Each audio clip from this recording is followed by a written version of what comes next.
યુદ્ધ વિરામ બાદ જામનગરમાં શાંતિનો માહોલ છવાયો છે। જામનગરમાં ગત રાત્રે બ્લેકઆઉટ કરાયું હતું। રાત્રિના બ્લેકઆઉટ બાદ સવારે અંજપાભરી શાંતિ। જામનગરના લોકો રોજિંદી કામગીરી તરફ વળ્યા છે।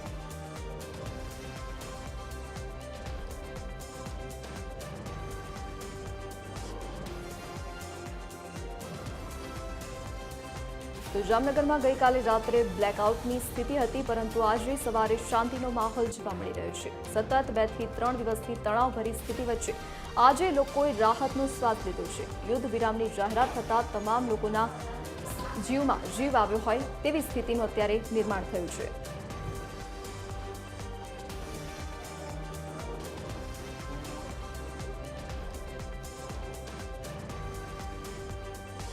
તો આપણી સાથે સંવાદદાતા સલમાન ખાન જામનગરથી લાઈવ જોડાઈ ગયા છે। જે સલમાન, સતત 2 થી 3 દિવસથી તણાવભર્યો માહોલ હતો, પરંતુ યુદ્ધ વિરામની જે જાહેરાત થઈ ત્યારબાદ જામનગરમાં શું સ્થિતિ જોવા મળી રહી છે? ધરતી સૌપ્રથમ જો વાત કરવામાં આવે તો જે પહલગામમાં આતંકવાદી હુમલા બાદ ભારતે જે આતંકવાદીઓ છે તેમના રહેઠાણો છે તે ધ્વસ્ત કર્યા હતા। તો જેટલા આતંકવાદીઓ છે તેમને ઠાર કર્યા હતા, પરંતુ જે રીતે આતંકવાદીઓનો જે જડબાતોડ ભારતે જવાબ આપ્યો અને નાપાક ઇરાદા ધરાવતું પાકિસ્તાન કે જે અવરચંદાઈ માટે પહેલેથી જ જાણીતું છે, ત્યારે પાકિસ્તાને જે સીમાનું ઉલ્લંઘન કર્યું અને ક્યાંક ને ક્યાંક જે ભારતના સિવિલિયન છે તેમને પાકિસ્તાને નિશાન બનાવ્યા હતા। પરંતુ આ તમામ જે રીતે પાકિસ્તાની જે તરફથી આવતા જે ડ્રોન છે તે ભારતીય સેના દ્વારા જે તોડી પાડવામાં આવ્યા હતા અને તમામ જે હુમલાનો પ્રયાસ છે તે નિષ્ફળ કરવામાં આવ્યો। જે બાદ વાત કરવામાં આવે તો ગઈકાલે જે રીતે જામનગર એરફોર્સ દ્વારા જિલ્લા કલેક્ટરને સૂચના આપવામાં આવી હતી કે લોકોને રાત્રે 8 થી સવારે 6 વાગ્યા સુધી બ્લેકઆઉટ કરવા માટે અનુરોધ કરવામાં આવે।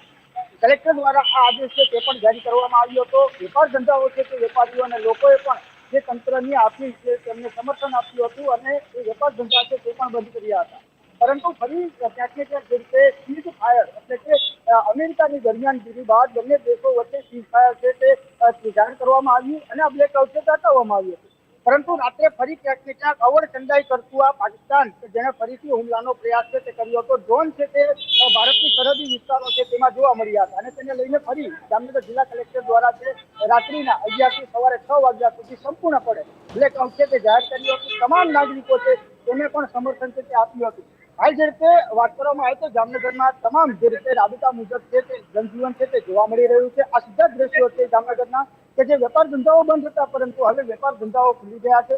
લોકોને કોઈ પણ પ્રકારની ગભરાવાની પેનિક કરવાની જરૂર નથી। તંત્ર દ્વારા સતત જે રીતે સૂચનાઓ છે, અપીલો છે તે પણ આપવામાં આવી રહી છે, તમામ માહિતી છે તે પણ આપી દેવામાં આવી છે, એટલે કે લોકોએ ક્યાં સુધી રીતે ગભરાવાની જરૂર નથી, કોઈ અફવામાં થવાની પણ જરૂર નથી। એવી તરફી પણ જે રીતે રાષ્ટ્ર હિત માટેનું જે આ કવરેજ છે તે કરી રહ્યું છે, સેનાની કોઈ પણ ગતિવિધિઓ છે તેમના પણ જે વિડીયો છે તે પણ વાયરલ ન કરવા જોઈએ, તે ગતિવિધિ છે તે પણ ન બતાવવી જોઈએ, લોકોએ પણ સોશિયલ મીડિયામાં વિડીયો શેર ન કરવા જોઈએ એવી તરફી પણ અપીલ કરી રહ્યું છે। અને તંત્ર દ્વારા પણ સતત રીતે નાગરિકો છે, લોકો છે તેમની સુરક્ષાને લઈને સતર્ક છે તે બનવામાં આવ્યું છે।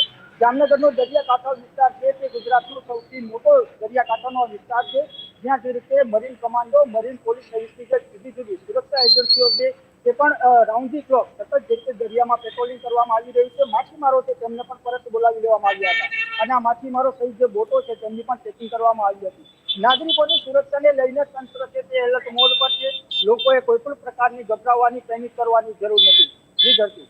જી સલમાન, વિગત સાથે જોડાવા બદલ આપનો આભાર। તો યુદ્ધ વિરામ બાદ જામનગરમાં હાલ શાંતિનો માહોલ જોવા મળી રહ્યો છે, લોકોએ રાહતનો શ્વાસ લીધો છે। તો જામનગરના લોકો રોજિંદી કામગીરી તરફ વળ્યા છે।